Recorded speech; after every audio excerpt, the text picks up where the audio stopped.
गांव के एक किनारे पर वाक़े एक पुराना सा मकान था जहां हाजी आमीन अपने बेटे नासिर के साथ रहता था। हाजी साहब ने सारी जिंदगी मेहनत मजदूरी में गुजार दी।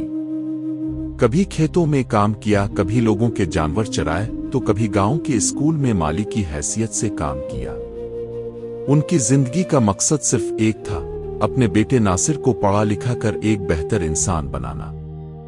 नासिर हाजी साहब की वाहिद औलाद था। वो बचपन से ही ज़हीन था।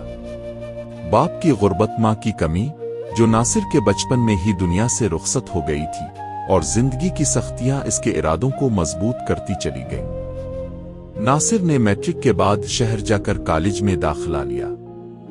हाजी आमीन ने अपनी थोड़ी बहुत जमीन गिरवी रख दी ताकि बेटे की फीस, किताबें और रहाइश का बंदोबस्त हो सके। जब नासिर शहर गया तो इसकी दुनिया ही बदल गई। वो गांव की सादगी, बाप की पुरानी सोच और अपने पुराने कपड़ों को पीछे छोड़ आया। शहर की चमक दमक, नए दोस्त और नई सोच ने नासिर को बदल कर रख दिया। शुरू में वो अपने बाप को खत लिखता, कभी कभार फोन भी कर लेता, लेकिन वक्त के साथ साथ इसका राब्ता कम होता गया।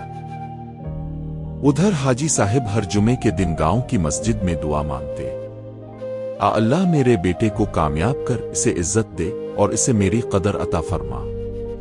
वक्त गुजरता गया। नासिर ने इंजीनियरिंग मुकम्मल की और एक बड़ी कंपनी में नौकरी मिल गई। अच्छी तनख्वाह, अपना फ्लैट और नई गाड़ी, ये सब कुछ अब नासिर के पास था। लेकिन हाजी आमीन के लिए सिर्फ वही पुराना मकान, चंद बकरियां और एक तन्हा शामें थी। एक दिन गांव में खबर फैली कि नासिर शहर से वापस आया है। सब हैरान थे, खुश भी, लेकिन सबसे ज्यादा खुश हाजी आमीन थे। उनकी आंखों में बरसों की आदास खत्म हो गई थी। नासिर आया, लेकिन वो नासिर नहीं था जिसे हाजी आमीन ने अपने बाजुओं में पाला था। वो एक अजनबी की तरह आया। नए कपड़े, बड़ी गाड़ी और साथ एक खातून जो उसकी बीवी थी। नासिर ने बाप को सलाम किया, मगर वो गर्म जोशी, वो मोहब्बत, वो जज्बात कहीं खो गए थे। हाजी आमीन ने बेटे को गिले लगाना चाहा, मगर नासिर पीछे हट गया। अब्बा, आपको बताने आया हूं कि हमने शहर में नया घर ले लिया है। मैं चाहता हूं कि आप भी वहीं आ जाएं। यहां गांव में आप अकेले हैं। ये सुनकर हाजी आमीन की आंखों में खुशी की चमक आ गई। उन्हें लगा कि उनका बेटा उन्हें अपने साथ रखना चाहता है, उनके बुढ़ापे का सहारा बनना चाहता है। लेकिन अगले जुमले ने उनके सारे ख्वाब तोड़ दिए। अब्बा, असल में हमने वहां एक छोटा सा हिस्सा आपके लिए तैयार किया है। थोड़ा अलग सा है ताकि आपको सुकून मिले और हमें भी। शहर की जिंदगी जरा मसरूफ होती है। हाजी आमीन खामोश हो गए। वो सब कुछ समझ गए थे। वो जान गए थे कि उनकी परवरिश, उनकी मेहनत और उनकी मोहब्बत का सिला किया है। चंद दिन नासिर गांव में रहा, फिर बाप को साथ ले गया।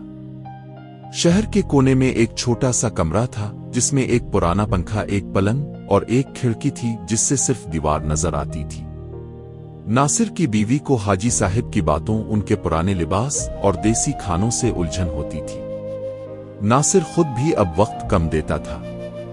हाजी साहब सुबह से शाम तक खिड़की से दीवार को देखते और कभी कभार माजी में झांक कर मुस्कुरा देते। एक दिन हाजी साहब बीमार हो गए। नासिर ने एक नर्स को बुलाया, दवाएं दें, लेकिन वो खुद मसरूफ रहा। आखिरी दिन आया। हाजी आमीन के होंठों पर एक हल्की सी मुस्कुराहट थी। नासिर करीब आया तो हाजी साहब ने नहीफ आवाज में कहा, बेटा,